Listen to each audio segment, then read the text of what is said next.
تم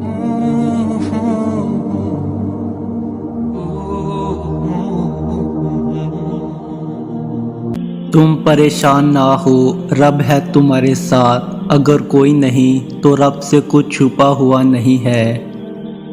نہ ہی تمہارے آنسو، نہ تڑپ، نہ آہیں اور نہ صبر۔ وہ تمہیں تھامے گا، ضرور تھامے گا۔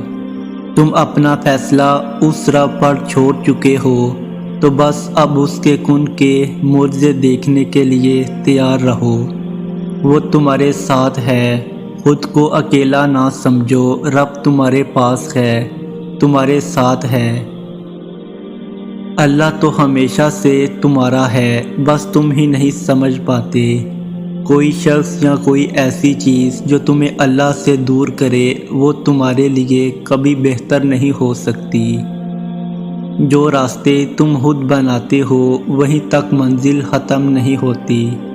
کہ تم نے جو اللہ سے مانگا تھا اور وہ تمہیں نہ ملی، تو تم یہ سوچ لیتے ہو کہ اب میں کبھی اپنی مانگی چیز کو حاصل نہیں کر پاؤں گا۔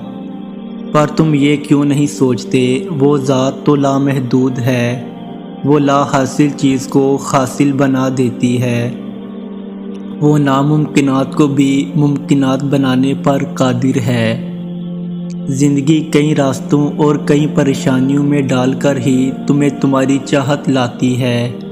اللہ تمہارے حالات اور تمہاری پریشانیاں تب تک نہیں بدلتا جب تک وہ تمہارا من نہیں بدل دیتا، جب تک وہ تمہیں ان چیزوں پر بھی تمہیں راضی نہیں کر دیتا جو چیز تمہارے لیے بہتر نہیں ہے۔ اللہ جو دے اس کی رضا میں راضی ہونا سیکھو۔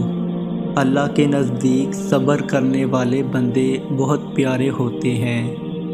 تو دعا کرنا کبھی نہیں چھوڑنا ان چیزوں کو جو تمہیں نہیں ملی، اور صبر کرنا اپنی آخری سانس تک، اور مانگتے رہنا، کیونکہ اس کے معجزوں کی کوئی حد نہیں۔